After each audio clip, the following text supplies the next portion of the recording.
Okay. All right. We're live. So welcome to the 8:30 Live. I guess there's a bunch of things to talk about. Of course, protests continue. And as of right now, it looks like it's pretty much all peaceful. Oh, I guess YouTube just kicked in. So happy 8:30 Live, YouTube. We were just saying that there were protests over George Floyd's murder and racial injustice continue. And it looks like it's been mainly peaceful, but we'll see what happens when the sun goes down, because that's usually when things get a little heavier. And I was out last night, and we're going to talk about that for sure, and sort of the implications of what I saw. And, I think it just, if you want to see what happened around the Union Square area last night, there's a 30-minute video below this on the page. You should go check it out. There's two videos, but the longer one is 30 minutes, and there's some fires and all that stuff. But we're going to talk about it because, honestly, my observations, even though I said there were fires last night, I think it sounds a lot worse than it was, even though there was some really the fires are pretty big, even though there were some things that were going on. There were definitely windows smashed. I think that it's important to talk about the overall context and the feeling of the protesters and the police and the relationship between them. And we're going to talk about that next. I just wanted to point out something that I've been meaning to get to in the live, but because this administration just keeps lurching from one crisis to the next, got completely overshadowed, and it might seem small and insignificant compared to what's going on, but we have to keep in mind just how abnormal what's happening in 2020 is, and really everything that's been happening between 2016 and 2020. And so I want to make sure that I call this out, which is that the DOJ, Department of Justice, dropped insider dealing charges, I should say, against 3 senators. So you might remember that right before the coronavirus hit and there was a global pandemic, Richard Burr, who was the Senate chair of the Intelligence Committee, was caught out for having sold a bunch of stocks and having warned his donors to sell a bunch of stocks before the news about the coronavirus went public. Well, 3 more senators were caught up in that. They are James Inhofe, Dianne Feinstein, and Kelly Loeffler. Those 3 senators, even though they were caught up in this, have just been let off by the DOJ. There's not going to be any investigation into them, although Richard Burr does remain under investigation and has given up his intelligence chair position. I heard a theory that this is because Richard speaks out against the president, but Dianne Feinstein would probably fall into that boat, although they are somewhat aligned on a bunch of surveillance things. So who knows what the actual reason for this discrepancy is. But for the most part, our elected leaders are not going to suffer any consequence for what I think is pretty clearly trading on information they had to preserve their positioning in the market. Now, some of them did have blind trusts, and some of them do claim, one of them said that they weren't even at that meeting. But whether you have a blind trust or not, whether you're at the meeting or not, first off, if you're not at the meeting, that doesn't mean you weren't warned by a colleague. And second, having a blind trust is good, but it's a little bit different than giving an individual stock tip. If you say sell everything, there's a pandemic coming, you don't need to be hyper precise and control your own stocks in order to get ahead, because you just sell it all and you'll be in a better shape. And we saw tens of thousands, hundreds of thousands, even in some cases, millions of dollars dumped before the pandemic hit. So this is honestly this is absolutely ridiculous. Oh, and the one thing I wanted to mention as well before we get into last night's protests was today is in fact the anniversary of the Tulsa massacre, which was, historically speaking, a lot of folks consider it the worst episode of racial violence in the United States. Tulsa, Oklahoma was known as Black Wall Street. It was the wealthiest African-American population at the turn of the century. And in 1921, between May 31st and June 1st, thousands of Black businesses were absolutely destroyed and massacred, eliminating a tremendous amount of wealth in the African-American community. And today is the anniversary of that, 99 years. All right, let's talk about what happened last night just for a minute, because I do think it's really important. So I set out after the live in the evening to see what was going on by Union Square, which is where I live, or close by to where I live. And the first thing I saw as I was walking over, the East Village generally was completely placid, but as I was walking over on 9th and 3rd, the first thing I saw was I got there just as about 50 to 80 police officers were marching up, telling a crowd that if they did not disperse, they would be arrested. So that crowd did disperse, and then the police just stood there. I posted a photo of this on Facebook and on Twitter. They just stood there for a while. And I knew at that moment that they were very likely going to be marching on Union Square. Heading over to Union Square, the first thing I was greeted with was the City Bike stand on Broadway between 13th and 14th by the movie theater. The City Bike stand was on fire. Now, there were a lot of fires that I saw that evening, and we're going to get to it because I actually think the fires and some of the other violent activities are really indicative of something a problem that I can't quite put my finger on, and I'm going to tell you in a second. But the first thing I saw was that the City Bike rack was on fire. Not a City Bike, but like the metal contraption that holds the City Bikes. And there were a lot of people starting to walk away from Union Square. So I walked over to Union Square, and there was a huge crowd of folks just chanting and standing peacefully. So I went and I joined that for a while. But I think it's important to note that Union Square spans about 2 avenue blocks, 2 or 3. It's really 2 avenue blocks, the width of the square. It's not the biggest square, but it's not small. But there were only people between those 2 avenue blocks. So this wasn't a huge crowd that stretched all the way down the avenues. The police had already sort of encircled the area, and people were standing and chanting, which was great and all well and good. And then people had already begun dispersing down Broadway. So if you imagine that this is where the square is, the park, people had begun walking away from the park down Broadway. So I walked over to the park, stood there for a while, and then went back down Broadway as people were sort of marching. So the police were ordering people to disperse, and folks started marching down Broadway and then taking a right down 13th. So away 1 block and then take a right and go down another block that way. So I figured we were doing a march, so I just tagged along. And then things got a bit odd. As we were walking along, there was a heavy smell of smoke or really burning plastic and burning rubber in the air. And as you approach the corner by the movie theater, again after the City Bike rack, it turned out that there was a police van whose engine block was on fire. And this police van ended up being very much in flames. Like the entire thing ended up being engulfed in flames. And then as you walked, if you put that to your back and started walking away from it, at the end of the other block, there was another police van on fire. So it was between these 2 fires. Not that it was super dangerous, but the police came and they started to establish a perimeter. And honestly, I want to say this and be very clear about it. As the police established a perimeter around the burning wreckage, all of the protesters seemed absolutely content just to keep walking along. There was some chanting, but at no point at this time did I feel at all that there was really any tension. Certainly, I didn't feel unsafe.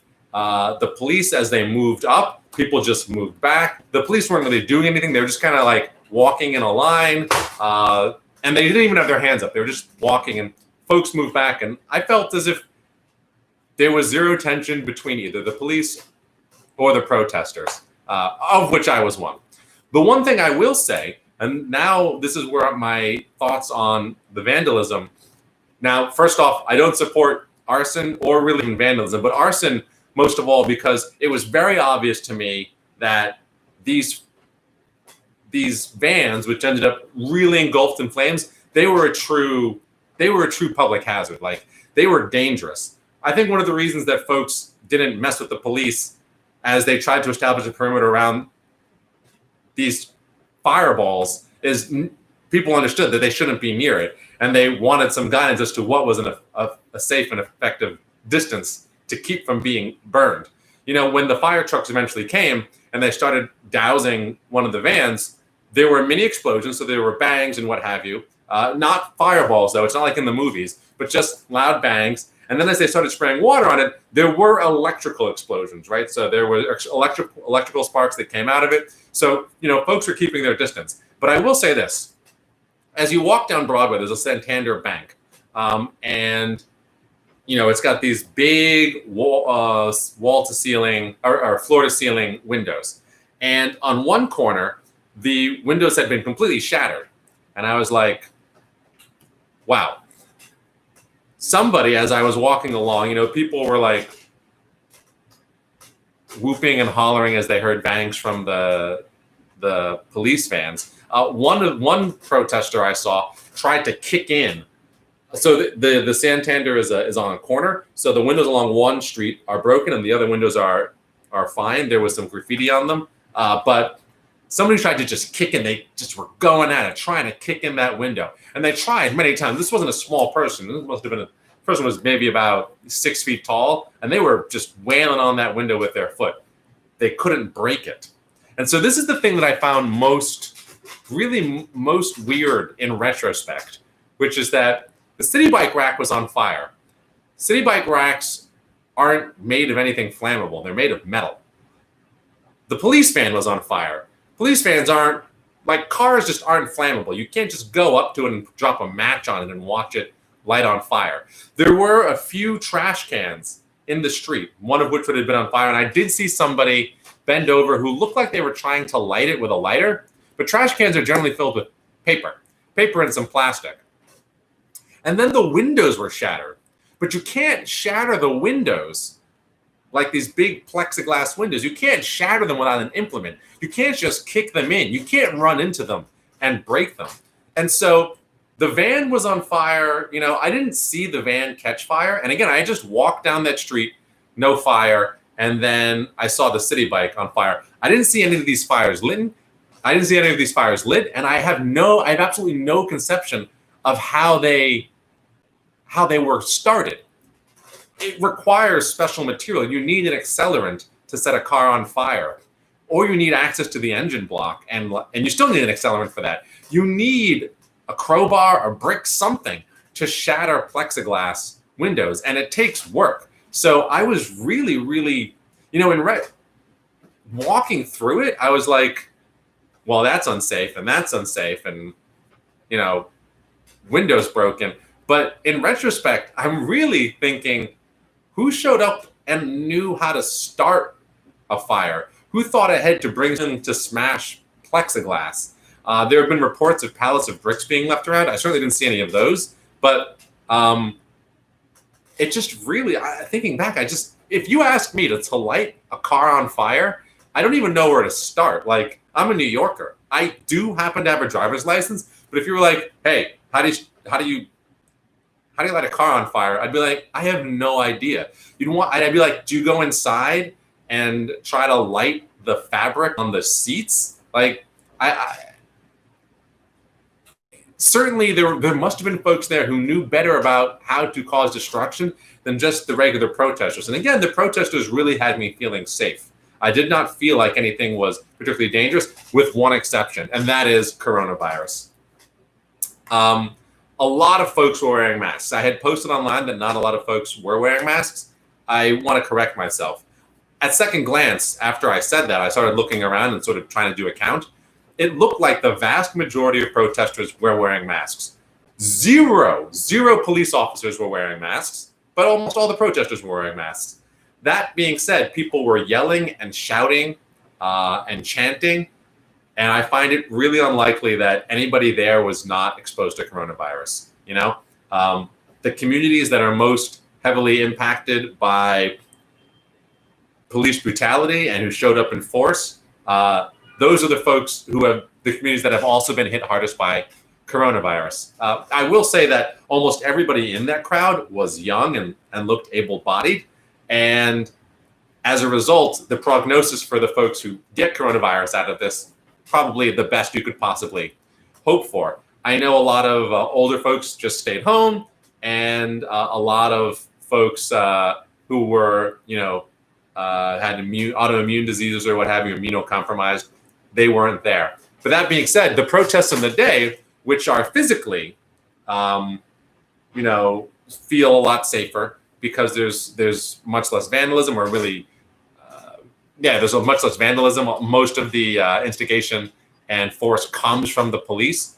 Those protests are very well attended. And I will say that when you're marching or when you're being corralled by the cops, and that certainly happened last night, people were forced into side streets, and we were caught between lines of officers. At at 2 points, the police started pepper spraying, and people ran, like just a wall of people started running backwards away from one of the intersections, which of course led to a mad dash in the other direction.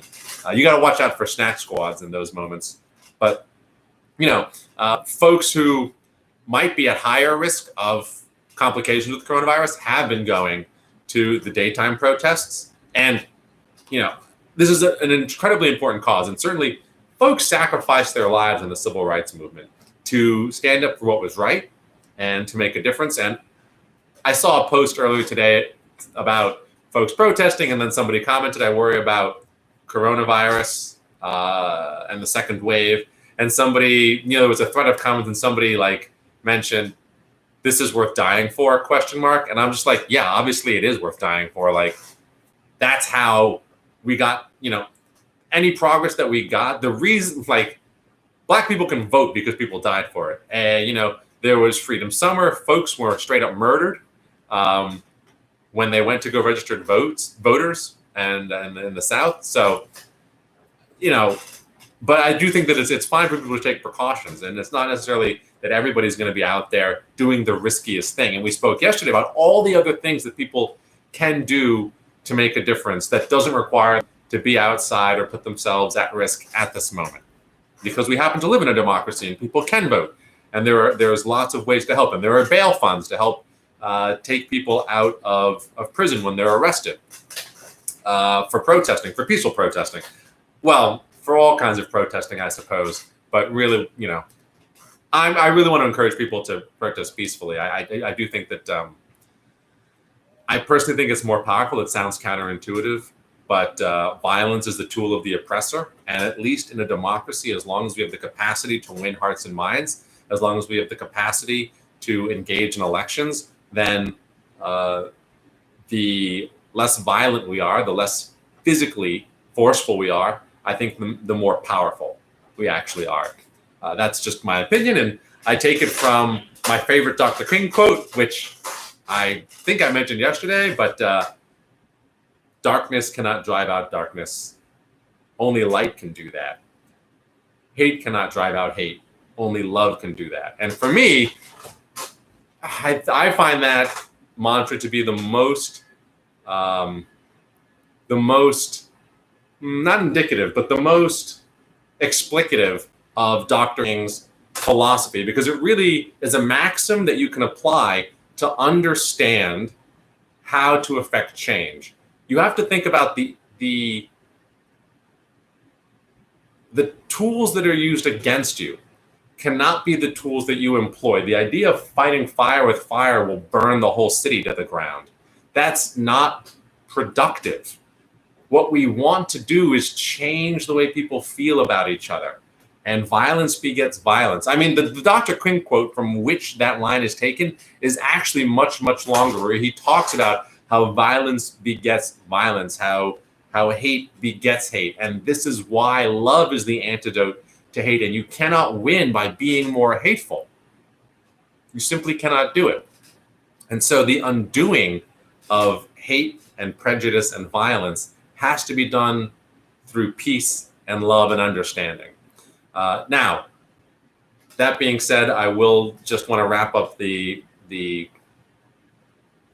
summary of last night, which was the police ended up driving people away from Union Square, and then I guess they realized their mistake, because they trapped everybody between Broadway and 13th, and then the right angle 13th to 12th.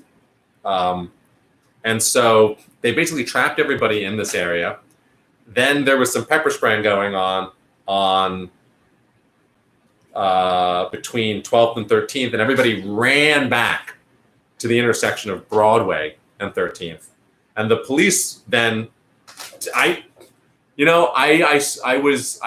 for a moment, I thought I was going to be arrested because I ran into this intersection and this police officer basically just stopped me. And I was like, crap. And then he was just like, stop, go that way. And he just was directing people towards Union Square. Then there was a mass of people at the intersection of Broadway and 13th. And then apparently there was another incidence of them spraying, and people made a mad dash down Broadway in again to the square, where then the police surrounded them and basically cut off all of the intersections. And there's two halves of Union Square. Well, there's like the main square and a small park. I ended up veering off and going to the small park, and so got separated from the main crowd. Now, I do want to say two things about the resolution of this, or rather, first the incidents with the pepper spray, and then the resolution. I saw two people arrested. One of them ended up being tackled and taken to the ground by maybe 6 officers and then carried away. It looked that happened because he had been impeding a fire engine that was attempting to get to one of the police cars, the police vans that was on fire. Whether that really had to happen, I couldn't say. They definitely had dealt with him aggressively, but it definitely, it seemed to be about allowing the fire engine through. The pepper spraying, that happened definitely after I saw 2 people hurl water bottles into the air. One of them did land on a police officer's head, though he was wearing a helmet with shield. And another one seemed to strike an officer who did not have a helmet on. Now, I don't know who threw the first, I don't know who threw either of the water bottles, I should say. But I thought that was, there was no benefit to that. Folks were standing and chanting, hands up, don't shoot. Everybody had their hands up, don't shoot. And then say his name, George Floyd, say his name, George Floyd. And then folks, 2 people just threw water bottles. Then the police began to advance to push everybody back up towards the intersection of 13th and Broadway. And I started walking back. I was walking back pretty slowly, so I ended up on the front facing a police officer again. But then I started, then I put some distance between me and the line. And then everybody started screaming and rushing, and that was because of the pepper spraying, apparently. And that's what the report was. I do want to say that the grand conclusion of all of this was that everybody ends up where they started, Union Square. Everybody ends up just chanting at Union Square, surrounded by police, and it's completely peaceful. At one point, so there's police now at every intersection, and I'm just like, my phone dies, and it's time to go home. By the way, if you're out protesting and you feel like it's there's a tense environment, or you feel that there could be a situation that arises, it is not safe to be there without a charged phone. You also shouldn't have a phone which has fingerprint or face unlock, because that'll be a lot easier for the police to force you to unlock your phone. Definitely have a pattern. But one of the things you want to make sure you do when you go out to protest, whether you expect things to go wrong or not, is to have your emergency contact numbers written down, or in your head. Know at least one person or 2 people that you can call. You have phone numbers, and to make sure that your communication devices are charged. Because once you lose communications, it's very hard to meet up with friends. It's not possible for other folks who need help to contact you. And if you do end up in a bad situation, you won't be able to get help from trusted individuals. So the whole resolution of this was basically people ended up where they started, protesting peacefully. I didn't really feel as if the police, and I have heard, of course, of other stories in other boroughs and other parts of the country, but even here in New York, where the police did really brazen, wanton physical, aggressive things, pushing people, knocking them down. I know somebody who was there when that woman in Sunset Park was pushed down and hit her head on the ground. I know people who saw the vans drive into the crowd. By the way, completely inexcusable. Completely inexcusable. Bill de Blasio, also completely incapable of bringing the police force under control. Just absolutely impossible situation. Just should not be allowed to happen. Police officers really they are authorized in our society to use force and represent the government in the most dangerous way. And so they must be the people who are the most responsible, the most disciplined. What we're seeing out there is not the discipline that we expect of law enforcement. Much more discipline from your average citizen who has not had training to deal with stressful situations and is not carrying weaponry or wearing body armor to make them feel safe, and yet they're exercising discipline. But that being said, I spoke about the incidents of fires being set and the windows breaking, and again, not knowing who those people were, but talking about how they would have had to have come prepared to achieve those effects. And I spoke about the water bottles which were thrown, and that is bad. That is not the way to handle things. You're going to a protest. The point of going to a protest is not to escalate things and blow up your social media. If you're recording things, it's to make sure that people think before they act, because they know that they're going to be on video, and to record things for posterity, and to inform people about important work that's going on, to work with your community, not to try and set things off so that you can have like a hot feed or whatever it is.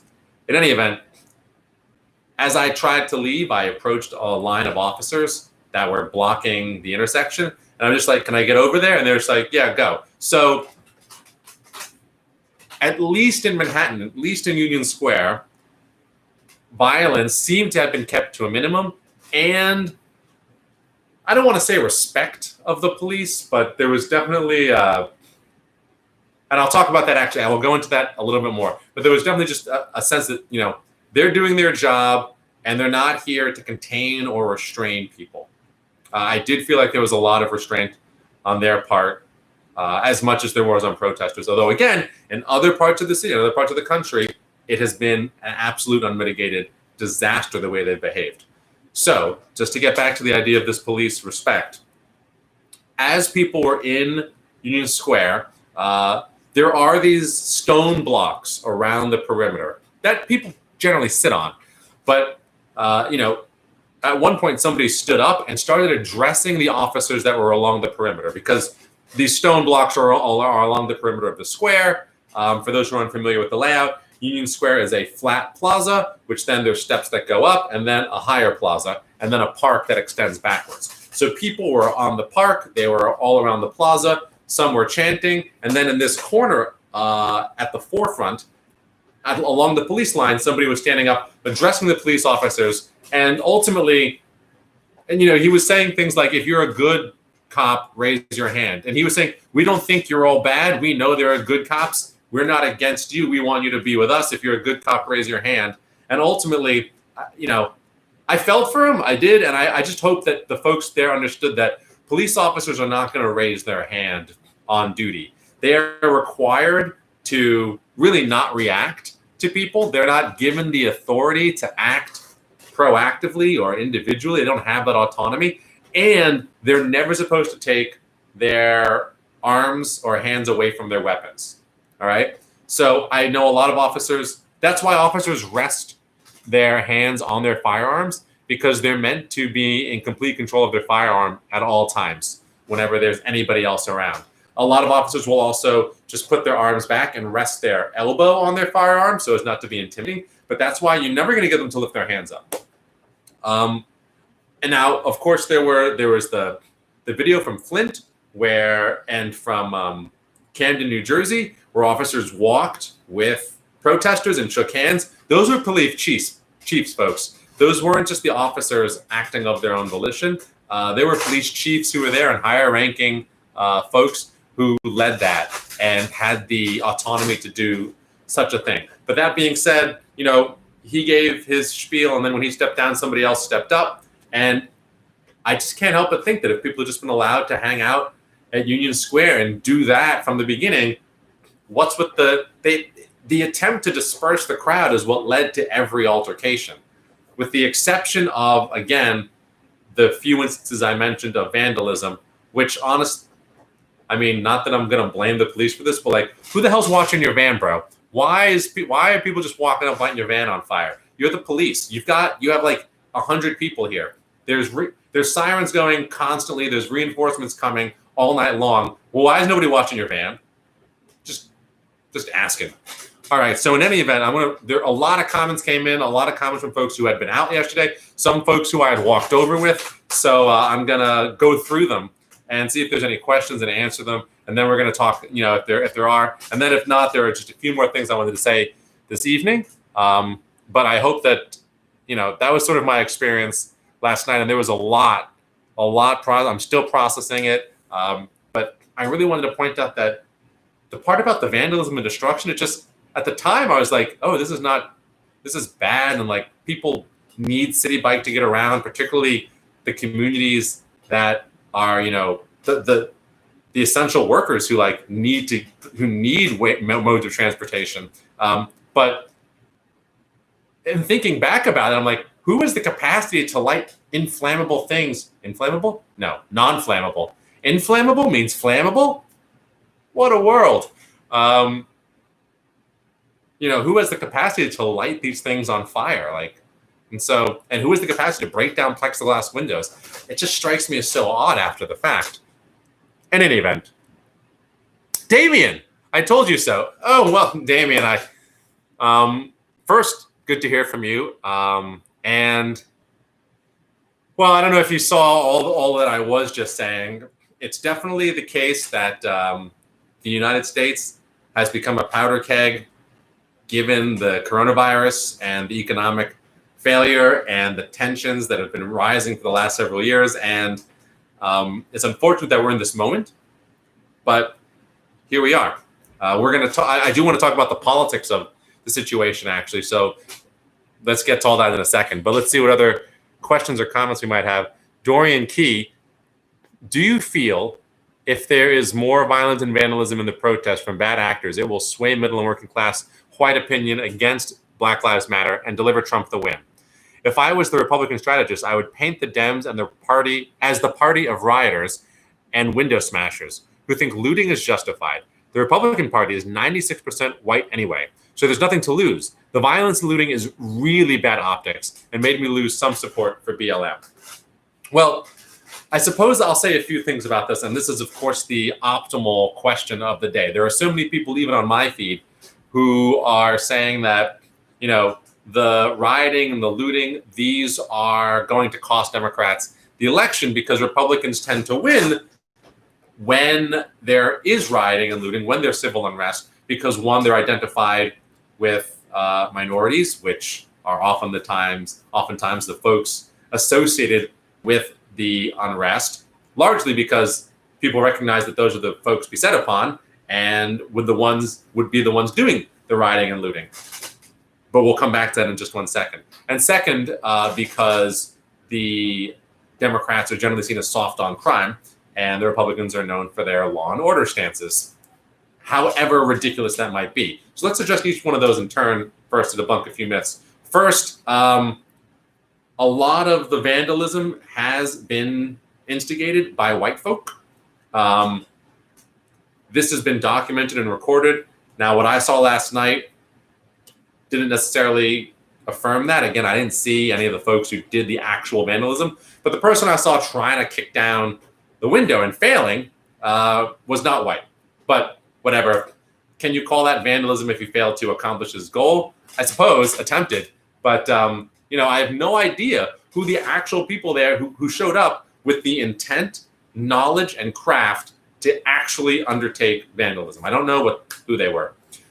We can say, though, that certainly in many places, we have seen that white people have been doing this as well. The second thing I'll say is the Republican tough on crime mantra. First, the Democrats tried to co-opt an operative example, Bill Clinton as well. But The reality is that Democrats aren't weak on crime.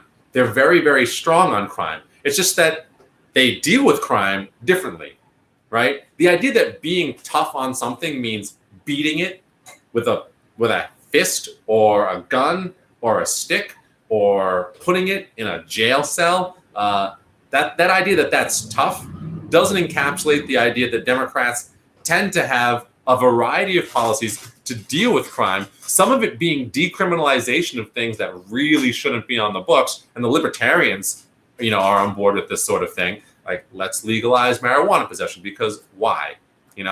Why does that? Why is it?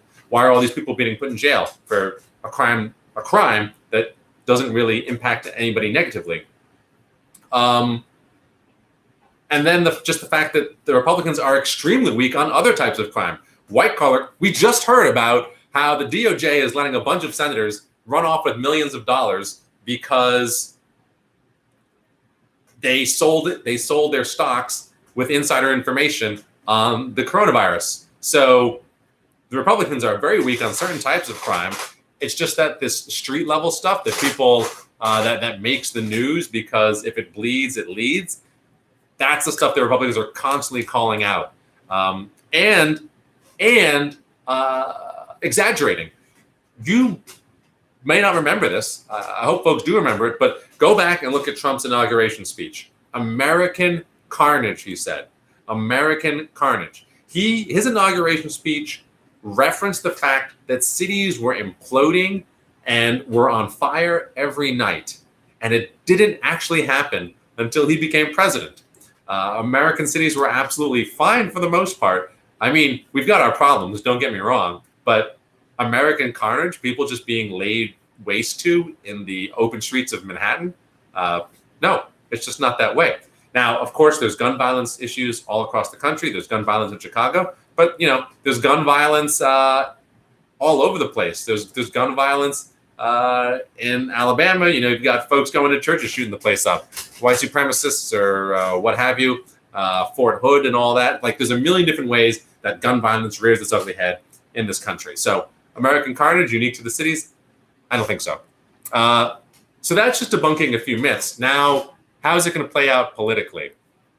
All right, that is honestly a different question. And one of the reasons that I think that, aside from the fact that arson and looting and vandalism ultimately lead to a dangerous situation for protesters who aren't there to be put in danger and aren't there to create a dangerous situation, it is bad optically. And, optically makes it sound so superficial, but, it sends the things that we do are indicative of the way we want to see the world proceed and how we think people should behave. I think one of the most amazing things about what nonviolent resistance does is it models behavior that we want the police to exercise. Restraint in the face of physical threat, courage in the face of fear. When police officers say, I should be able to shoot people because I was afraid, because I put my life on the line. When people marched in the civil rights movement, they knew what they were doing. They were putting their lives on the line, not just because when they went out there, police might beat them, shoot them with fire hose, let dogs on them, but because when they went home, individuals might take it upon themselves to attack civil rights protesters. When people went down to register voters in Mississippi and Alabama, people got murdered.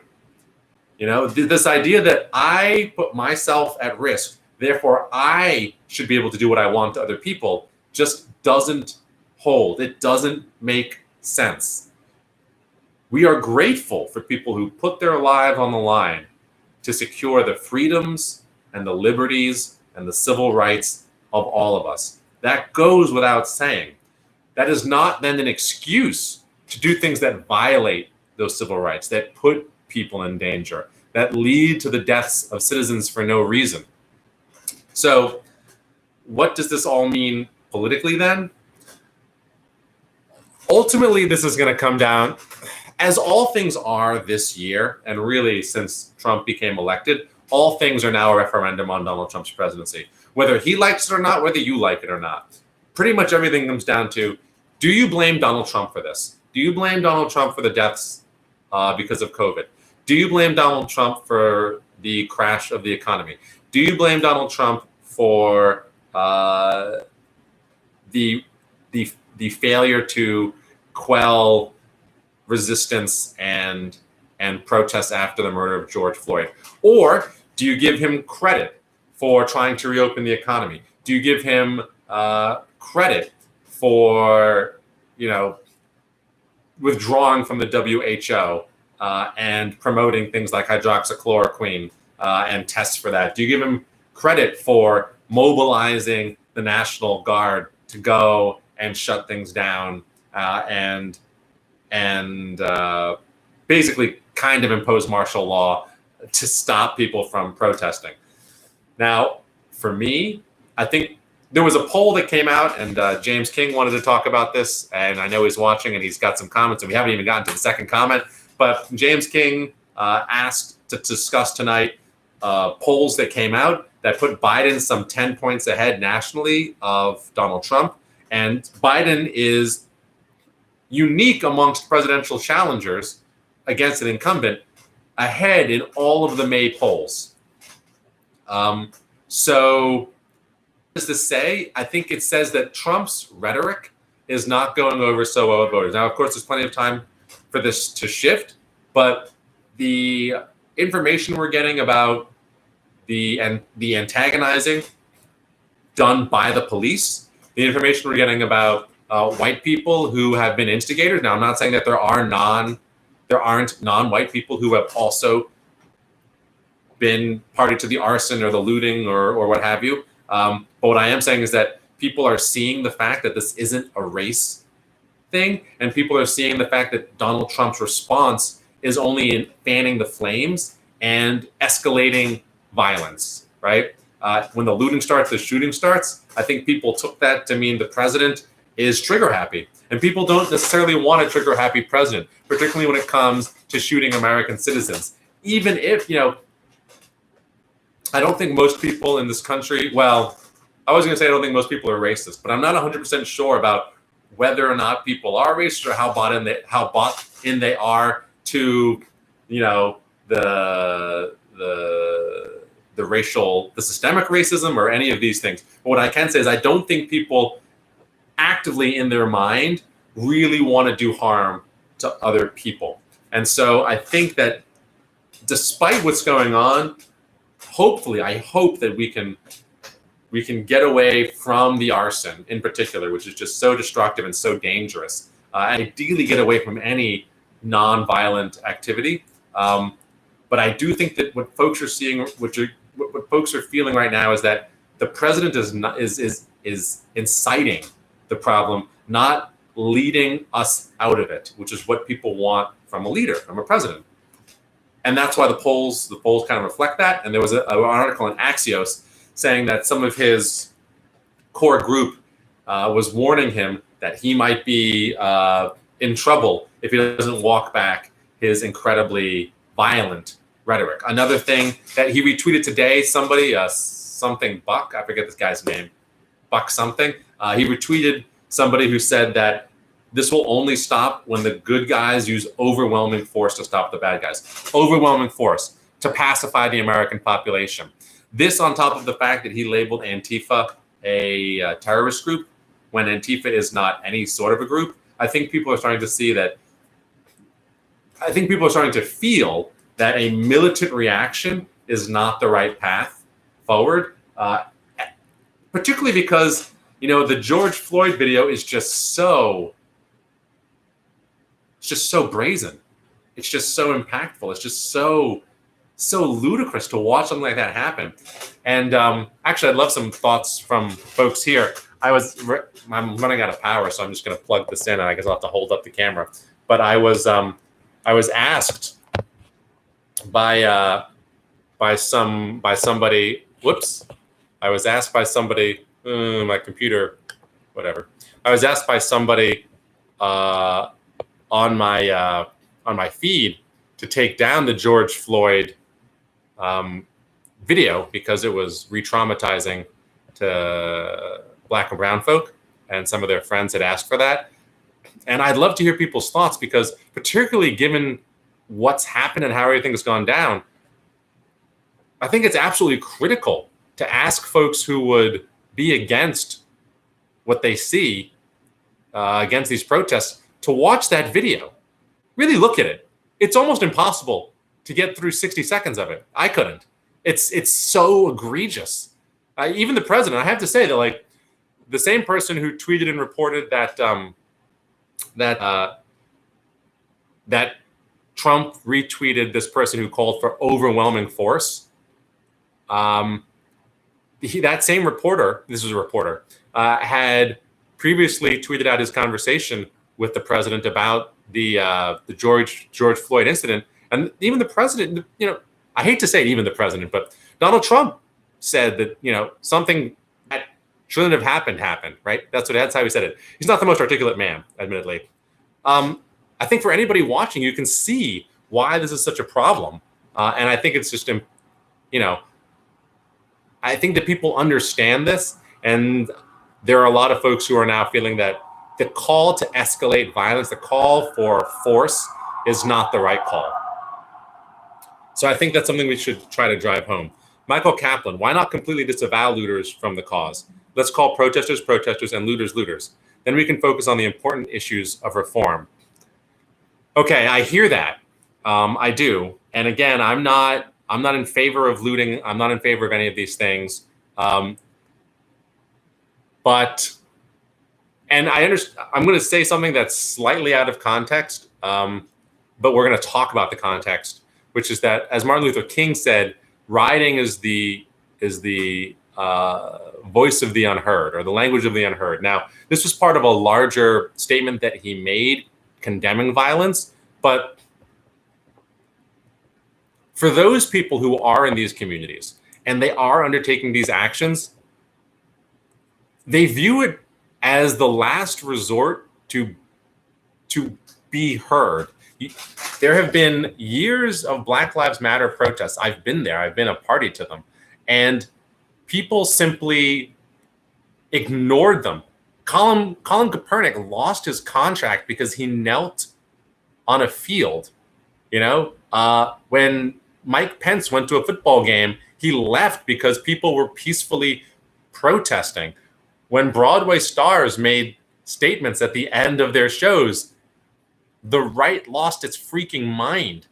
So for so many people, even though I understand that we wouldn't want this, and Killer Mike was out there saying that this is not something to do in your own community. Don't burn down your house, fortify your house, make your house a place of refuge. Even though that's the case, people feel that there's no other way to get attention other than to undertake property damage. And that is because in the United States, there are few things more sacred than property. And I do think that a lot of folks who are Black in particular, or minorities, they feel that people care less about them than they do about property. Republicans care less about old people than they do about the stock market and the economy. So when people feel that property is more important than they are, they're going to lash out against those things. And so, I think it's easy to say we should disavow looters, but I think it's harder to say that they're not protesting in a different way. Now, of course, we can't stand people putting others in danger, right? We shouldn't be standing here saying looting is the right thing to do. It's absolutely not. That's not what I'm saying. But I don't think we can call them protesters. I think people who are really out there to hurt people, folks who are starting fights, folks who are walking around with bricks, who are throwing things at the police. A police officer got hit with a brick. That's not right. I mean, that's wrong. That's exactly the wrong thing to do. Throwing water bottles, walking around with assault rifles. Now, that's not something we've seen in this protest, but in other protests, walking around with assault rifles. These these threatening things, these aren't the right way to go about it. But property damage, I'm not saying it's right, but I am saying I think it'd be hard pressed not to call them part of the protest. Dorian Key, property is sacred in this country, life, liberty, property. And looting and destruction is not justified under any circumstances. Not to mention that all of this cost society millions when we were already bankrupt from COVID. People setting city bikes on fire, that is just a public good for everyone and makes BLM look bad. Well, I can't say whether or not it makes BLM look bad. I mean, I think I'd sort of agree with that. It's bad optics, and it's not what people want to see. But what we should ask is that people understand why it's happening, and we should ask that they not give up on the critical work that needs to be done for reform and for changing our leaders just because they see that happening. If they believe that police brutality is a problem, that people being murdered on the street is a problem, that the way our country is headed is a problem, then none of that should really change how they behave or react. The fact that there are some people doing things that they don't want, the fact that there are some people doing some things that even scare them, doesn't change we have problems to fix. That's going to be there regardless. And so while property is sacred in this country, and you properly pointed out life, liberty, and property, for those who don't know, the Declaration of Independence read life, liberty, and property before Thomas Jefferson, the great man of rhetoric, changed it to life, liberty, and the pursuit of happiness, because property sounded, too bougie, I guess, too disingenuous, not heartfelt enough. It was changed from life, liberty, and property to life, liberty, and the pursuit of happiness. So yes, property is something that America has and always will take seriously.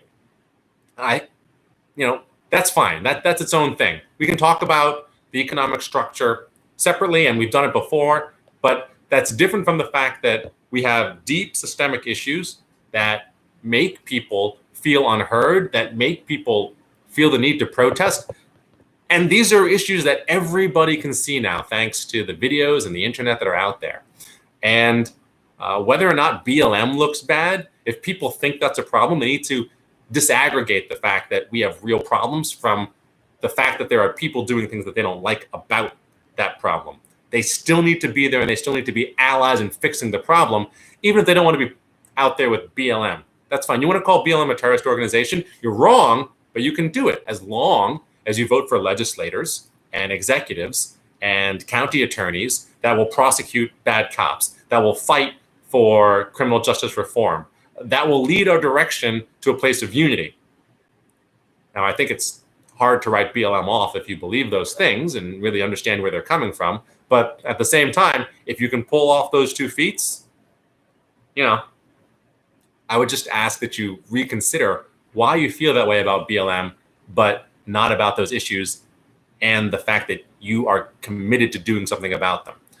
Now, of course, if you're using that as an excuse not to do something about these issues, that's a different matter. Dorian Key, if there's more property damage for weeks, the movement is 100% going to lose support from everyone.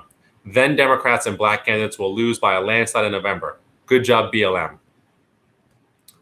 We'll see what happens. I really hope that our local leadership steps up their game a little bit. We haven't seen this from Bill de Blasio, but we have seen this in places like Flint, Michigan, Camden, New Jersey. We haven't seen it from the president, unfortunately. But really, our leaders should be out there de-escalating the situation, not promising more force, not promising more police, but talking to protesters and addressing the issues. Governor Cuomo, as much as I do not like that guy, said that he is ready to repeal 50A if that legislation is put on his desk. We spoke about 50A yesterday. It's a bad piece of legislation. That's all you need to know right now. He said he'd repeal it if the bill were put on his desk yesterday. Cuomo has a history of making a bunch of progressive promises and keeping none of them.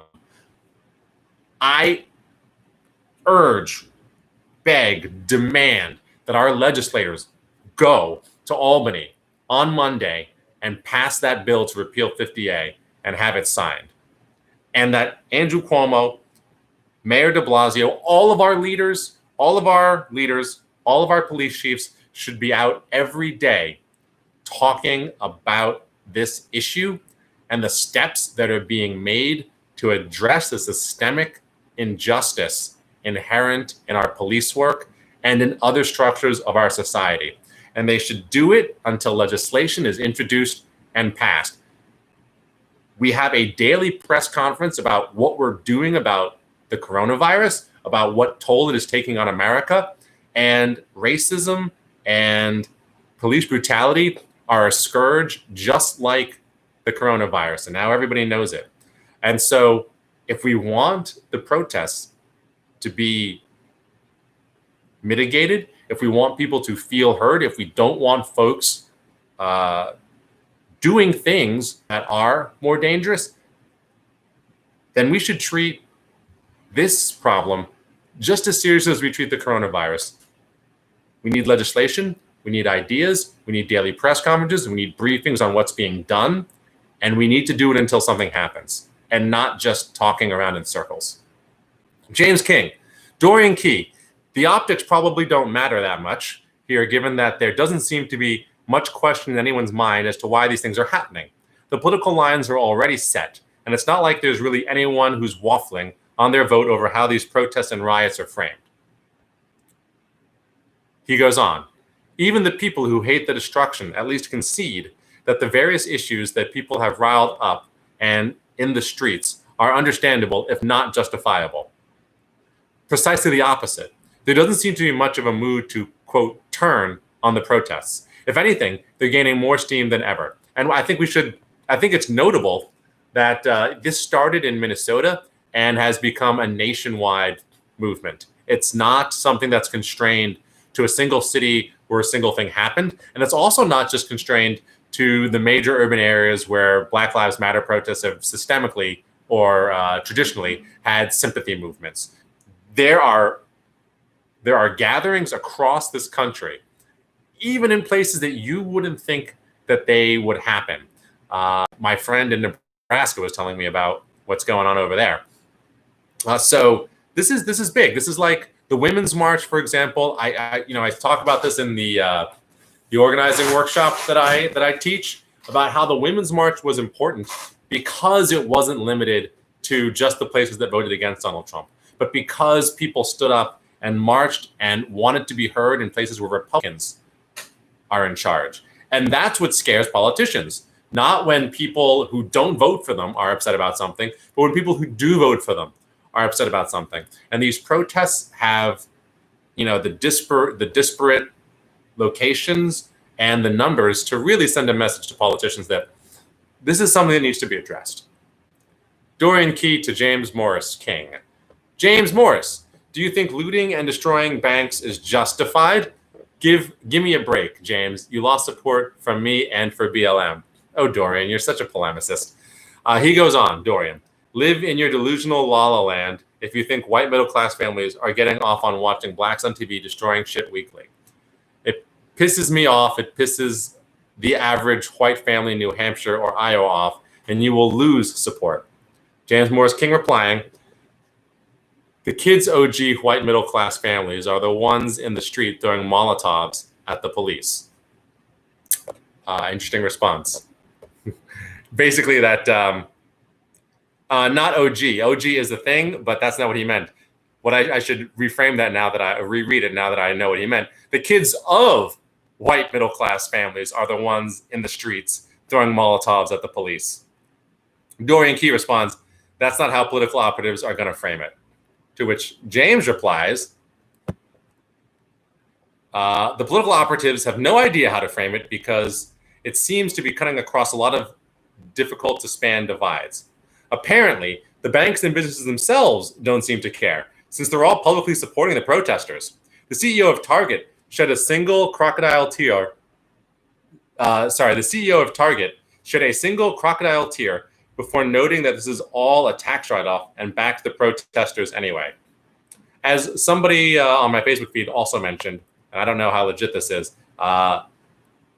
store owners are getting insurance, which is a lot more than they're making because of the lockdown. I don't know if that's true or not, but just one of those theories.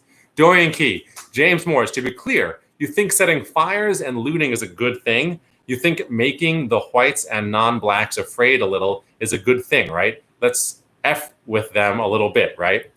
Chris O'Hara. Hey, Chris. As John Lennon once said, the establishment will irritate you. Pull your beard, flick your face to make you fight. Because once they've got you violent, then they know how to handle you. The only thing they don't know how to handle is nonviolence and humor. As you said, the tools of the oppressor. I had said earlier that violence is the tool of the oppressor. In a democratic society, it is not the tool of the liberator. Dorian Key, look how Haiti turned out with that mentality. Facepalm. Joshua Davis, Dorian Key is more upset about some smashed windows than he is about decades of murdering POC with absolute impunity. James King, replying to Dorian, I think both issues are less salient than it's ever been on either side of these sorts of things. Once again, people of every color are in the street. I did see a lot of white folk yesterday, not gonna lie. Like, a lot of solidarity out there. But this is New York. Dorian Key, this is bankrupting our states and cities when we are already bankrupt. The legal system needs to play out for law and order. Dorian Key, James Morris, you seem to prefer the Malcolm well, I think you might be right about that. You seem to prefer the Malcolm X model of the race war than the MLK model that actually worked. Joshua Davis, if it weren't for these protests, the quote law and order you're talking about would have basically considered itself concluded with the death of George Floyd. And I think that is one of the most important points, which is that law and order as we know it is what's led to this problem. All of the protests are about the fact that law and order is not in itself accountable. So how does one protest law and order in the face of such realities? Dorian Key, protests are fine and necessary to bring political attention to the injustice, but property destruction and violence is not fine. I will say that one of the things which I felt strongly about before all of this went down in previous BLM marches and previous protests is that it is important not just to have a protest that follows some designated route, which is known in advance, where the streets are shut down and accordances have been made. Why not? Because protests don't have any power if they're a parade. Protests have power when they inconvenience people, when they are disruptive. Civil disobedience, civil disruption requires that people be forced to take note of what's going on. If you are walking through traffic and holding up cars, then people are forced to take note. I'm not saying that you have to burn things or break things, but simply marching down a block, which has been cordoned off, does not force anybody to understand or see you. And that, I think, is one of the things that we need to understand about civil disobedience and things like sit-ins. Sit-ins worked not because they had the sanctioning of the law, but because they were a peaceful violation of an unjust law. Joshua Davis, also, national news being absolutely lit up with document after document, of episode after episode of unnecessary police violence in response to a protest over police brutality should really tell you all you need to know. James King replying to Dorian. Oh, poor Dorian is really getting it. I think both conflict and peace are useful. Morally neutral. Oh, I gotta hit this. There we go. Sorry. I think both conflict and peace are useful, morally neutral political tools. Beyond that, my main preference is for less death rather than more death when it's reasonable. A little heat is sometimes necessary to shake up the system, and a little corporate looting to blow off steam is significantly more preferable to people getting sent to the wall. Presumably, getting sent to the wall being shot. Dorian Q, you're interestingly mum about whether or not the routine murder of POC by cops is fine. Replying to Joshua Davis, Dorian says, it is not, but losing support from allies by violence and bad optics is just plain stupid. And this brings us to a question that Michael Kaplan had asked us to talk about, which is how do you build broad coalitions and what can break them apart? But we'll get to that. I really want to get through these comments because, wow. We're probably going to take up the rest of this with comments because people are really into this. But I understand, of course, and this isn't just the Ben Yi Pontificates program. I really want people to engage and to be heard and for folks to hear what's going on. So I think what we're gonna do is we're gonna work through these comments, and this is obviously a discussion that we can continue in to tomorrow, and I guess that's what we'll do because there's a lot to talk about, and talking then tomorrow about how to build coalitions, what works, what breaks apart coalitions, how Biden is performing on this matter. He went to visit protesters today. We can get into all of that tomorrow, but let's hear what the discussion is. All right. So Dorian just said it is not, but losing support from allies by violence and bad optics is just plain stupid. James replies, also, I tend to believe that these sorts of eruptions are inevitable after society makes a bunch of other decisions that precipitate them. So I tend not to get too bent when they go down. Joshua Davis, what kind of optics is murder of POC by cops with no repercussions? Would you say those optics are less worthy of remark? Dorian, seriously, I feel like I am living in modern day Austria-Hungary these days, that our country could implode at any minute because of race relations, gun control, etc.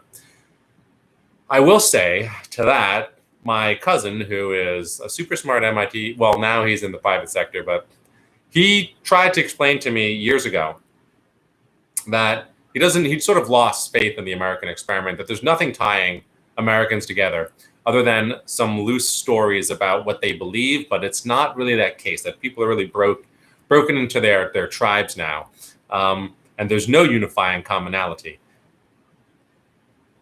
I think people feel that acutely at the moment, but I do think that the United States has been through this before, not in the same way, not exactly the same way at least, but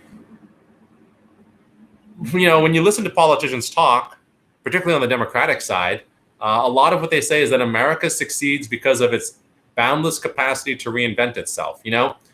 We didn't start as a country which valued everybody, certainly not. The first people who could vote were simply landed white men, not women, not folks who weren't white, and not even people who were white and were men if they didn't own land. And gradually that changed. And as it changed, America grew. And as America grew, it became more powerful. And as it became more powerful, people started to take a hard look at the distribution of wealth and power in the country. Now, I think we are at a very critical moment in history. We're at a 1920s Gilded Age, stock market collapse, or even French Revolution kind of moment where the inequity is so great and so brazen and so apparent and so opulent that people cannot stand it any longer. And we are really in a powder keg where anything that happens which highlights this inequity can set people off. And I think that the use of police force to kill people is one of the most egregious examples and one of the things that will create the most reaction. And that is because as wealth inequality grows, as economic and environmental injustices grow, the thing that really underpins it all is that the police do not necessarily seem like they're here to serve the citizens and the residents of our cities, but they're here to serve the vested power interests. And their capacity to kill at will, without repercussion, regular people, or people who are not deemed important enough to the society, is throwing all of it back in everybody's face, to the extent not just, well, you'll be poor, not just, well, your next generation will do worse than you, not just things are unfair and some people have more money than entire countries, but your life is so insignificant to the people who have that it can be extinguished without consequence for the people who took it. And so in a country like that, it is a powder keg. In a country like that, it could implode any minute because of our race relations, our gun control issues, our cultural battles, our economic battles. And if we don't do something about it, that could happen. But America does have the capacity to reinvent itself. It does have the capacity to pass legislation. In the 50s and 60s and 70s, tax rates were different. The Great Society, although it wasn't a great success, was a true recognition of the fact that there was a deep unfairness in our economic system and that something had to be done. The New Deal, which was much more successful, also recognized that. And as the United States grew and interests changed, tax rates were rolled back, welfare programs were rolled back, policing changed, but all of these things are a cycle and they can change again. So even though we might feel that we live in a powder keg, even though I might say that we do, we don't have to leave it that way. We're perfectly capable, each one of us, to take a little bit of water and throw it on the powder so that it can't be ignited. Anyway, James King. So to be clear, responding to Joshua Davis, so to be clear, you'd be fine with the public overlooking most police murder so long as your team got to keep all its current allies in its next political fight. It says replying to Josh Davis, but I imagine he's replying to Dorian, in fact. Julian Ballington. There are Let's hit the see more. Ooh, this is a long one. There are provocateurs in all of this. I also feel like most of the people who are supporting violence are the, quote, socialist privileged white people. They are not impacted by the destruction of stores, businesses, and restaurants. They don't have anything to lose. Protesters prevented the looting of Target in Brooklyn yesterday. They didn't want people destroying their neighborhood. I was worried about Newsbar because I know the people who work there. Newsbar is a cafe on Broadway, further down Broadway than I was able to go, but still in the area. Oh, no, not on Broadway, on University, but that's 1 block away. I was worried about Newsbar because I know the people who work there. Destruction of these businesses means people lose jobs. Black people work at these establishments and many other places. Those causing violence are destroying jobs of those who they supposedly want to help. James Morris King. Your country was always 1 minute away from imploding over race relations. That's been true your entire life. It just took a certain confluence of events to make it more obvious. And I would like to point out that it was true since the founding of the nation, and actually the country did implode because of race relations, and it was called the Civil War. And a lot of people are arguing, not a lot, and not arguing. Some people are stoked about the idea of a second civil war, but I think what we really want and need is a second civil rights movement. Dorian Key. Russia and China are loving all of the instability and make it marked down as one of our strategic weaknesses when they plot to F us. Sure, but China's got its own, every country has its own weaknesses. We know what we should do one day. We should all get together and do a SWOT analysis of America. I've made to this to the Democratic Party, a public SWOT analysis. A SWOT analysis is a strengths, weaknesses, opportunities, and threat analysis, and I think it'd be a lot of fun and really interesting for folks. So maybe we'll do that. Gosh, I wish my phone had more power right now, so I don't have to hold it up. Joshua Davis. So Dorian, let me make sure I have this straight. The maintaining of the status quo takes priority over the shedding of light onto uncomfortable, i.e. heinous truths concerning abuse of authority. Dorian replies, how are we going to confront and defeat the Chinese superpower this century if our country is so unstable and breaks down every few months? Joshua Davis replying to Dorian Key. You know what? You've convinced me. Let murdering cops off the hook because China. Joshua Davis, replying to Joshua Davis, Dorian Key, you completely ignored my argument, how the vandalism and violence loses you support from wider society. Protest peacefully. James King to Dorian. Now we're going to... James loves to talk about one thing. It's geopolitics. We're not. But both China and Russia are hardly any more stable than we are. Their problems just aren't race-related. Joshua Davis. I didn't ignore it. I countered with a question framed differently. Why are you up in arms over the protests, but not the murder of POWs by police? Why is the protest your focus? Isn't the latter issue much, much worse? Dorian Key, I am totally up in arms about the police, and it needs systemic review and change. James King. Oh, I'm being glib. Basically, my position is that these violent events are both inevitable and also somewhat necessary, given all of the other enduring structural failures we live with. The politics of this are very complicated, but they seem to be falling against the Trump position because it has no actual principles to defend. They aren't even arguing in favor of law and order this time, which is hilarious. Trump tweeted earlier today in all caps, law and order. And of course, he's been talking about how the National Guard and the military might have to be deployed to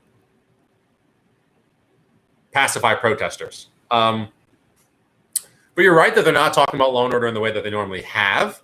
And Trump's attempts are rather ham-fisted. Dorian Key, Joshua, there's been studies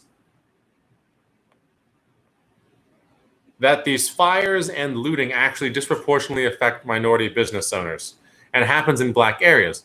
Post-riot, the property values tend to drop dramatically, further impoverishing the black community. This is just counterproductive and creates long-lasting societal harm. James King, replying to Dorian, middle-class white liberals care about black businesses so much, they're going to switch parties to vote for the Trump GOP to own ... themselves. I would like to put a plug here that when you are ordering your stuff online, obviously we're trying to avoid Amazon, although Jeff Bezos will almost definitely become a trillionaire before we succeed in doing anything about that. But if you see products, try searching for black-owned businesses in your neighborhood that you can order from. Food and coffees are a great start. Joshua Davis, you may be right. Oh, Joshua Davis replying to Dorian Key. You may be right. I haven't seen the figures, but for my part, I'm going to allocate my anger towards police abuses and loss of life at the hands of police. This is referring to the economic damage done by protesting in the communities of color and to the communities of color. I'm going to allocate my anger toward police abuse and loss of life at the hands of police, which to me is a much more consequential issue. Broken glass can be replaced. Deaths can't be reversed. Dorian Key. Black people are never, Black people are never going to win this social justice fight without white people on their side. Pissing them off by trashing property and bad optics totally does not help. White people are not the enemy. They are people that need to be swayed through peace and love. And this is sort of one of the things that I think was seminal to Dr. King's effort, which is that there were white people involved in those marches. They were not on the front line necessarily, but that was because black folk should be the leaders of their own movement. There should be people like Dr. King, who we highlight now, people who have a thesis on how to improve their communities, people who have ideas for legislation that can be passed and what their communities need. They need to be amplified and front and center. This isn't a time for white folk to be doing the property trashing because they want to be allies or because they want good social media feeds. This isn't the time for them to be making impassioned speeches or standing up and saying what black communities need. Now, I'm not saying that there aren't white folk who have hardship, and I'm also not saying that there aren't white folk who grew up in black communities and black areas. I mean, I grew up in Brooklyn, and most of my friends were black until I moved to Manhattan. I suppose, now that I think about it. But that's just, we need to be cultivating that cohort of people so that they can be leaders for themselves. And there were lots of white allies who were part of the civil rights movement. A lot of them, 3 of the 4 folks who were killed in Mississippi, who were shot in their car while they were registering voters. It was maybe it was 4 people who were killed. So it was 3 white Jews from Brooklyn and a black guy. And they had all gone down there, and they were buddies. They were doing the work. And so there were lots of white allies, and they're all really important. Having people of all stripes involved in this is absolutely critical, because the country is made up of more than just white people, and it's made up of more than just black people, and it's made up of more than just Asians and Hispanics. It's a really diverse country, and we're honestly really lucky to live in a place that has that diversity and is able to cultivate it and keep it honestly better than most other countries. It doesn't seem like it. It doesn't feel that way. It doesn't seem like it. But the United States is one of the most diverse countries on earth, with some of the most diverse cities on earth. And we do a really great job, much better than other places, of taking the best of everybody's culture and incorporating people into the fabric of this nation. But because of that, because we're so open to that idea, as populations shift and change, tensions grow. And every so often we have to deal with the fact that that tension leads to systemic problems and to violence. And so I'm really happy that the United States exists and that it takes an inclusive view towards citizenship and that it's open to all sorts of people and cultures and languages.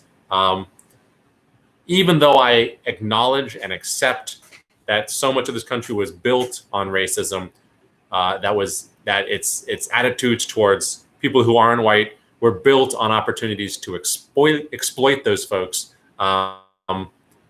Every time we've brought in different people to exploit them, we've then had to take steps to incorporate them and extend the justice that others receive to them. And so this is part of that. And it's just the unending job of our country and the people who live here to make sure that it happens.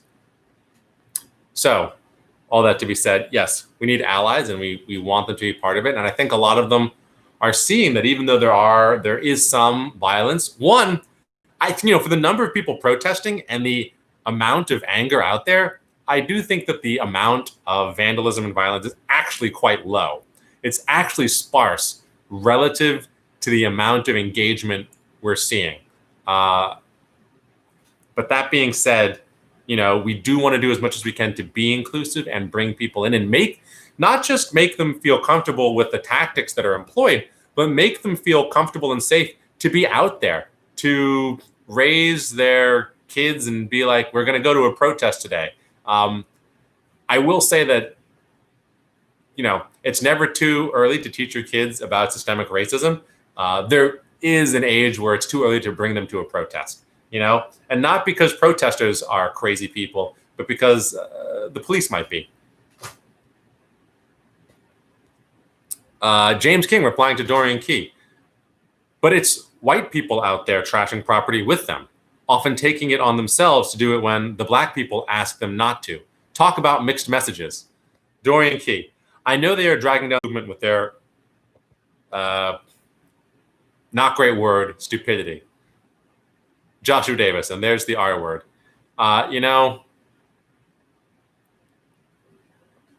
We should be cognizant of the words that hurt people's feelings. And I know that people are like, oh, PC police and all this. The reason we don't say words is not because we can't say them or because we don't have the freedom of speech or because we want to just put arbitrary rules on each other. It's because people are hurt when you say them. We don't want to hurt each other. People make mistakes, of course. And maybe some people don't know that certain words are charged, but there are slurs that are used against groups. And some of these slurs are still evolving.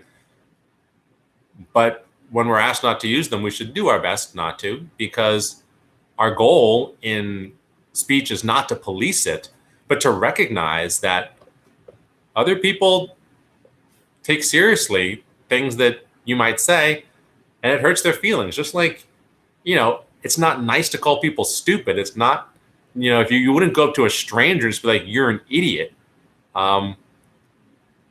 You saying that when you use a term that has been generally a term of description for one group to put down another person, you're basically saying that entire group of people whose description you're using is bad. So, if you go and you call somebody a racist term or a derogatory term, what you're implying is that race which you're using as an insult is a bad race. That's why these things are offensive. So we should try to keep that in mind. Again, it's not about word policing. It's not about tone policing. It's not about virtue signaling or any of that crap.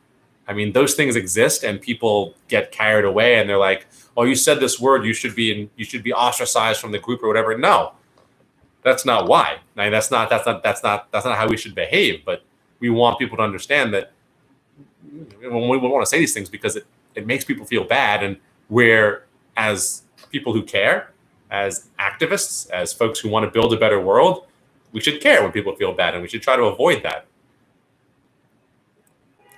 Anyway, Dorian Key tries to go on to say he's calling the white looters this word, but the problem is that by calling them that word, you're now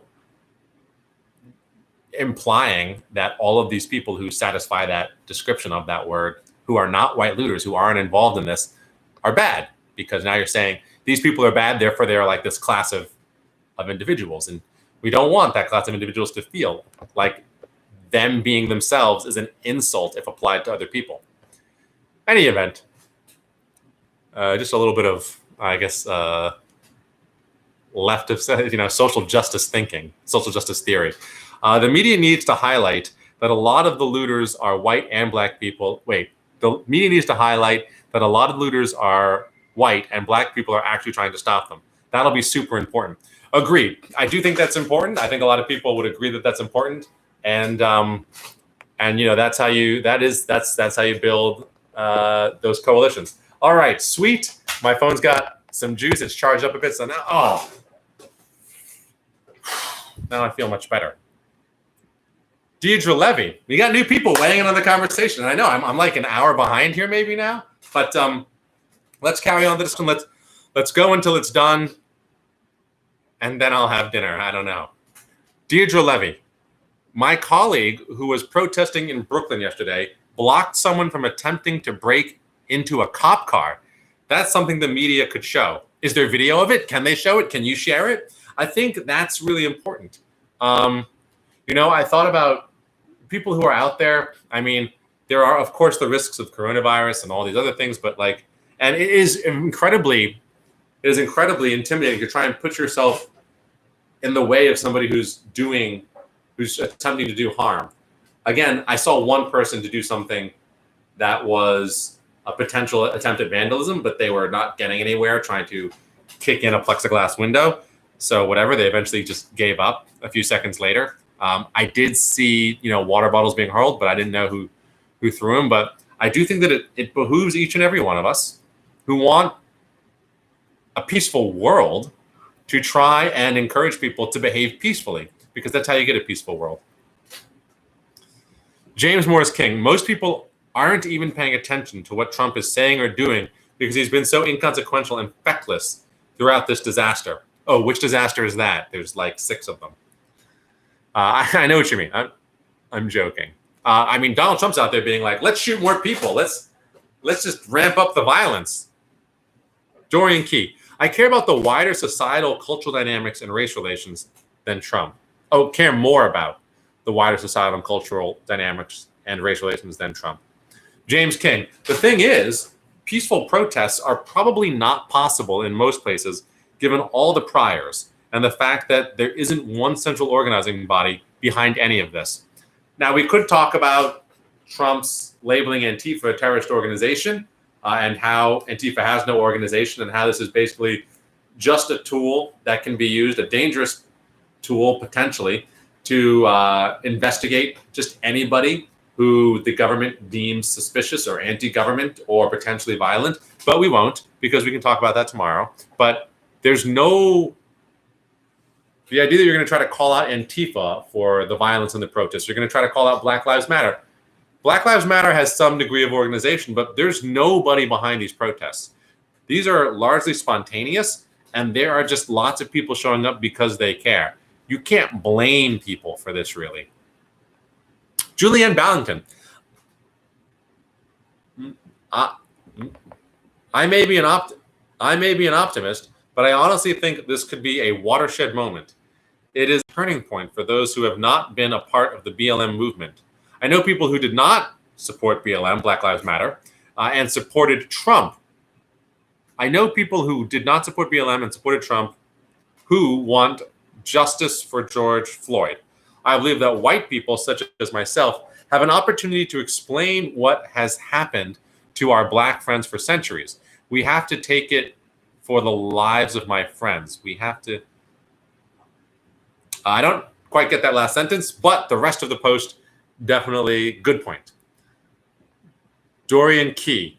Also, I want to point out that all the troublemakers seem to be very young, 20-something losers with a smile on their face as they set fire to city bikes and throwing bricks at cops.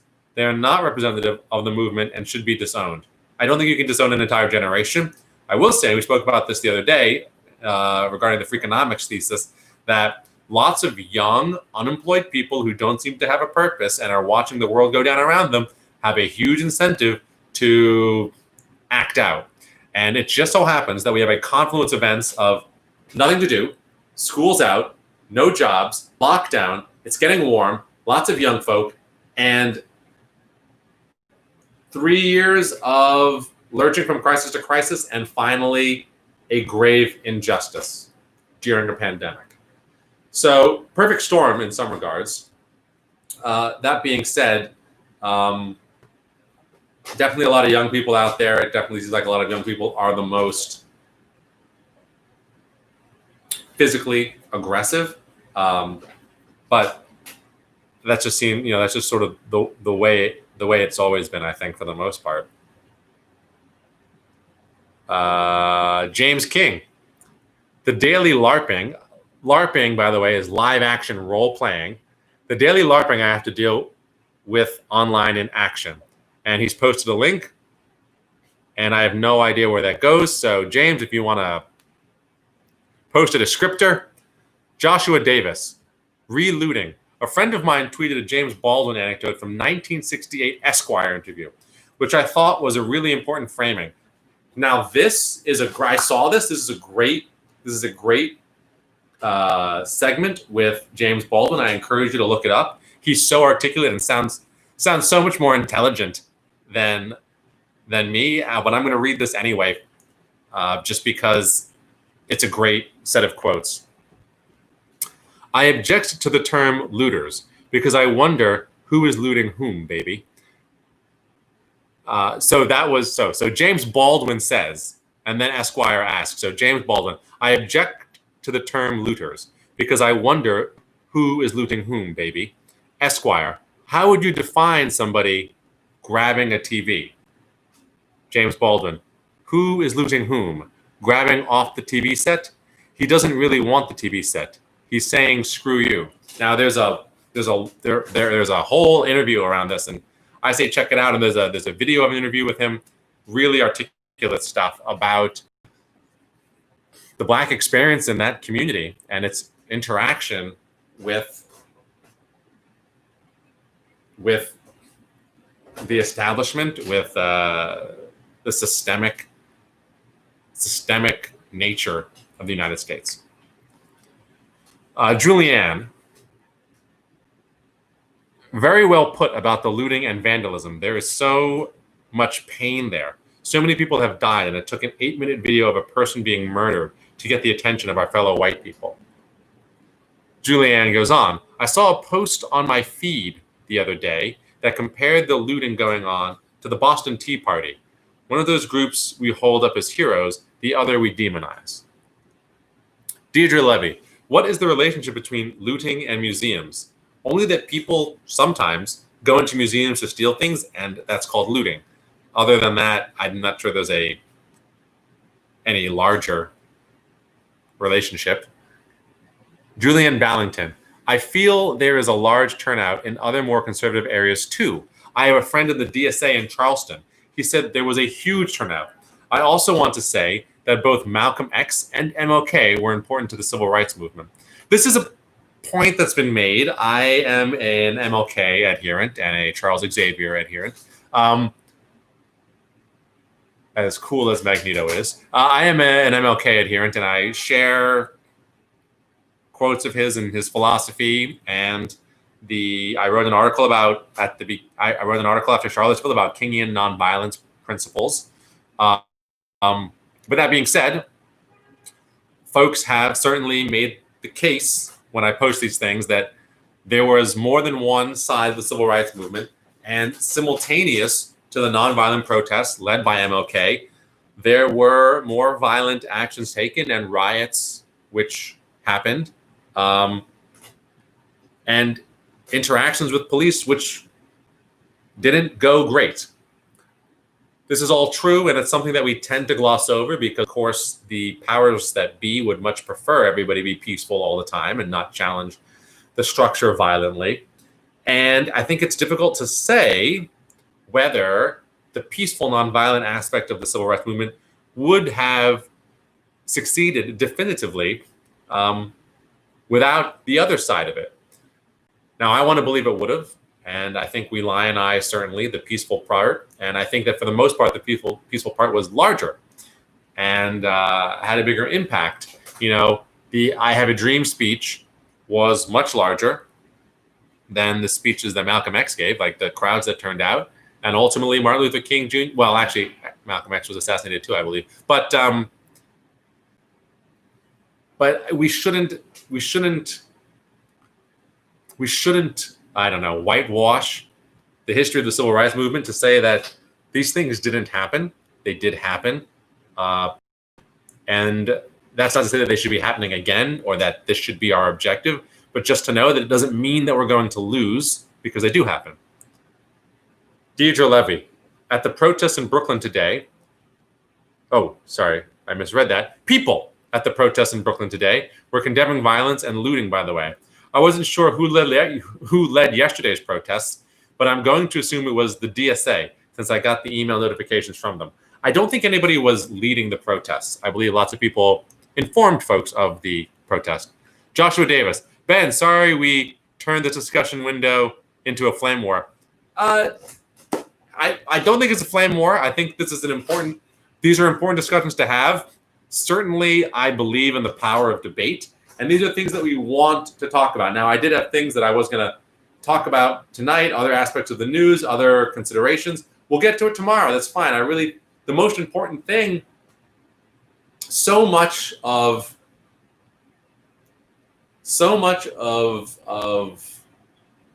dealing with what's going on, so much of winning elections, so much of change, so much of resistance is about listening and hearing other people.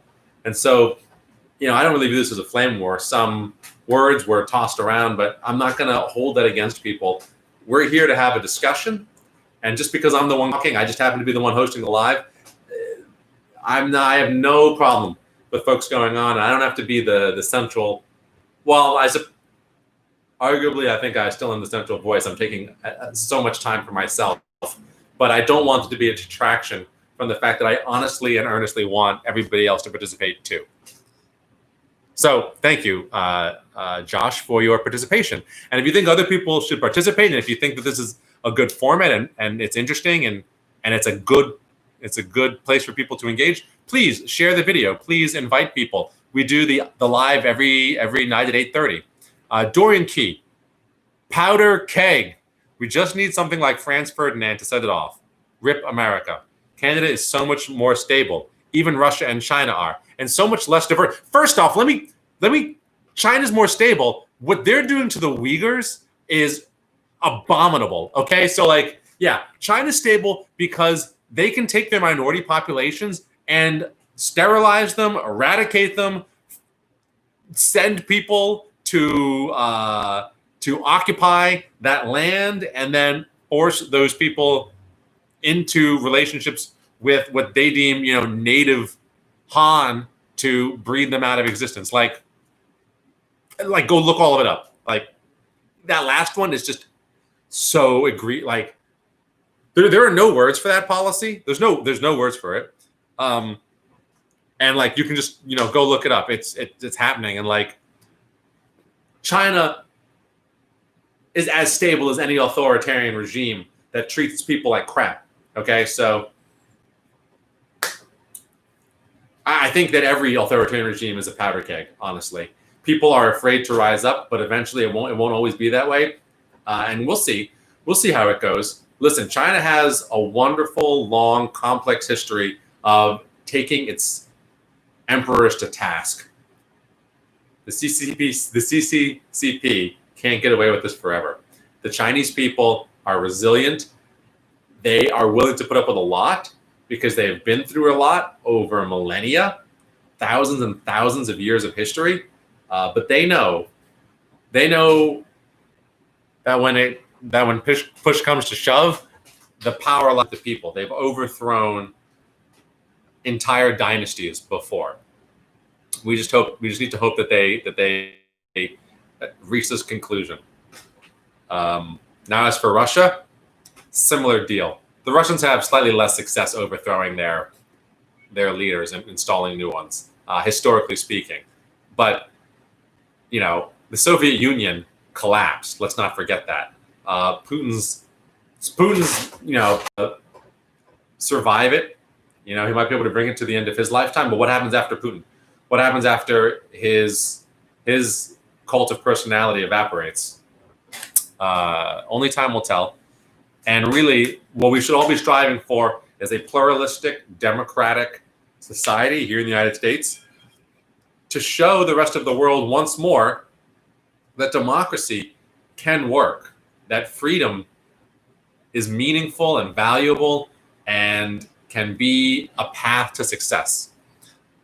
Deirdre Levy. Also, everyone in Union Square is boarding up, including Whole Foods, in case anyone is wondering about destruction. Julianne Ballington. I have faith that the United States will continue. We fought a civil war over this. We came back together, but unfortunately, we didn't solve our issues. I was listening to a podcast today about Reconstruction. Then, like now, many of the white allies were only supporting up to a point. This includes the abolitionists. Deirdre Levy. This just in. De Blasio's daughter was arrested at a protest. There's a link there, so go check that out. I wonder if de Blasio is going to hold that up as a reason why people should support his progressive mayorship, because he has not done a good job making the case based on his interactions with the police.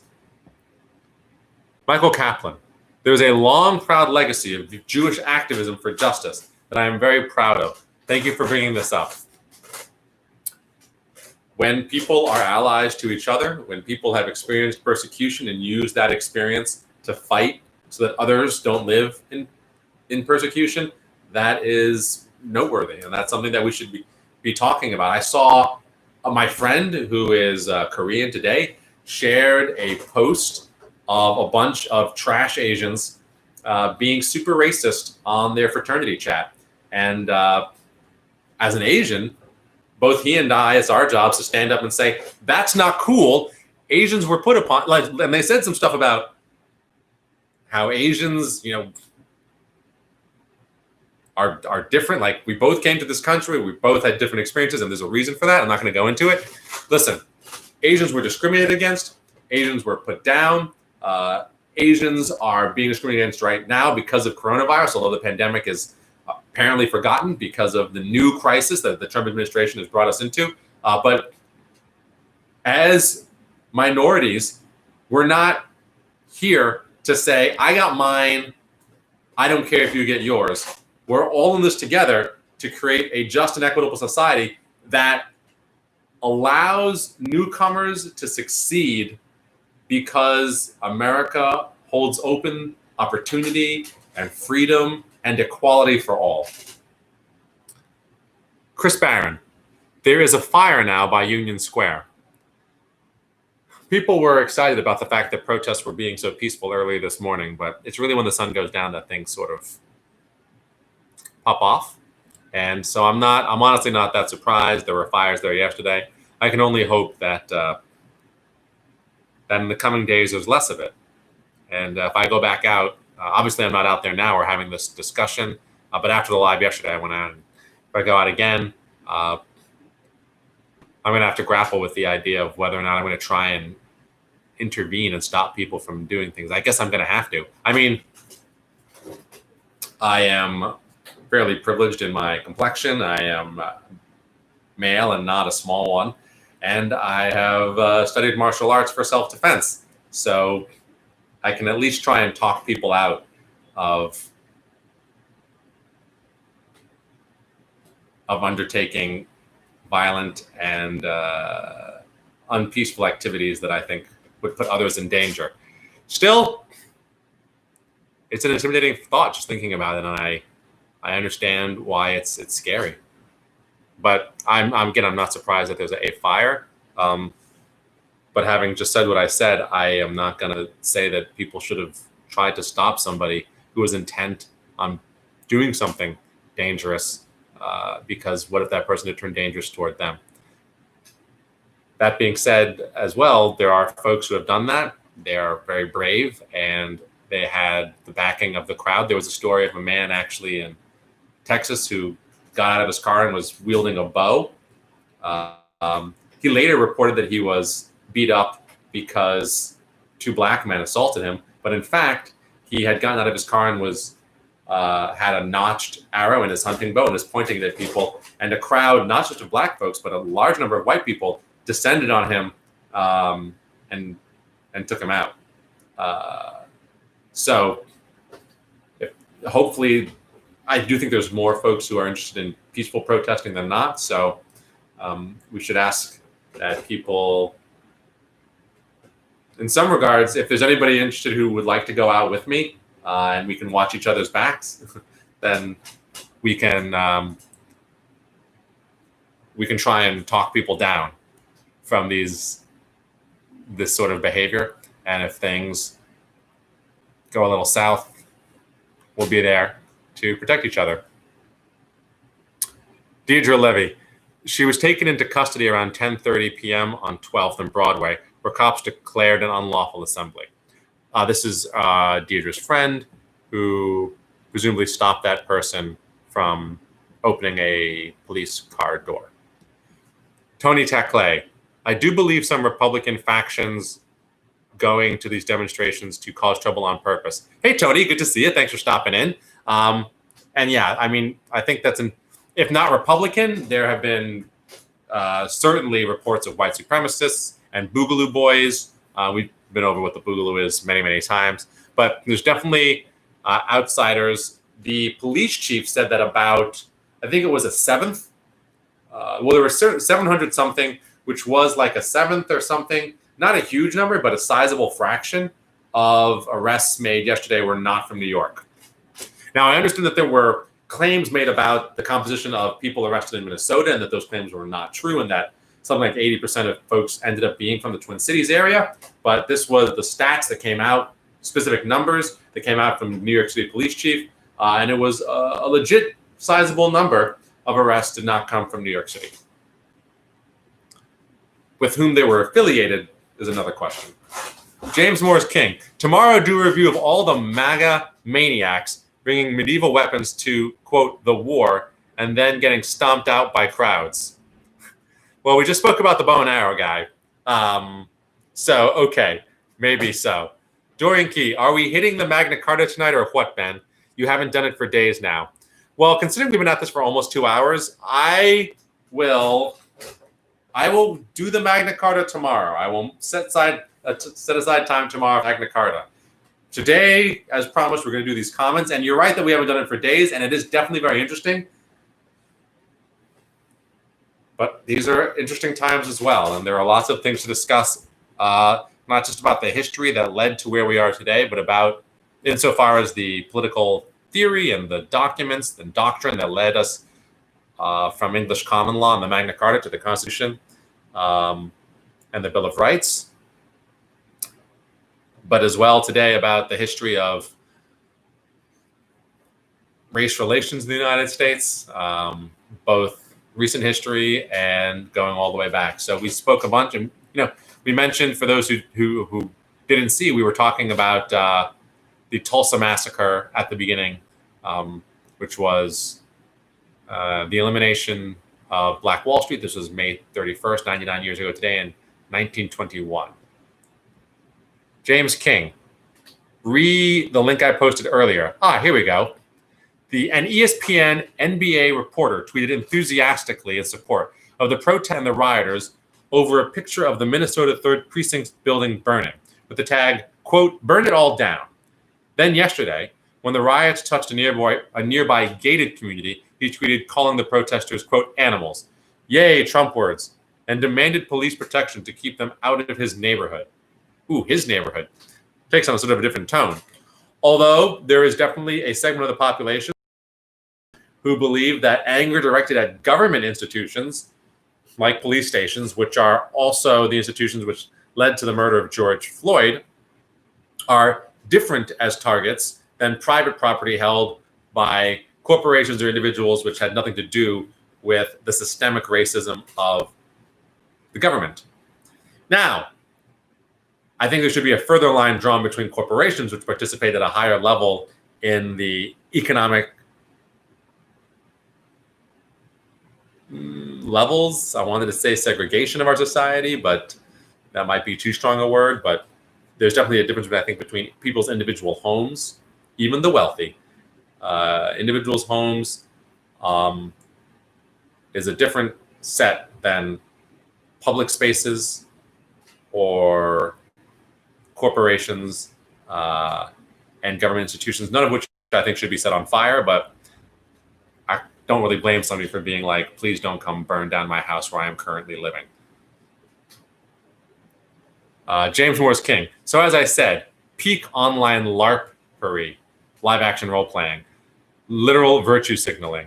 Well, I just made my comments clear on that. And we're almost at the end of the comments, which means I can almost go eat. So let's just see what folks have to say. Mike Kaplan comes back in. I know what you mean. I get a lot more upset when people's ignorance misrepresents the groups that I identify myself as a part of. Chris Barron. How do we know this Facebook Live is not a deep fake? You don't.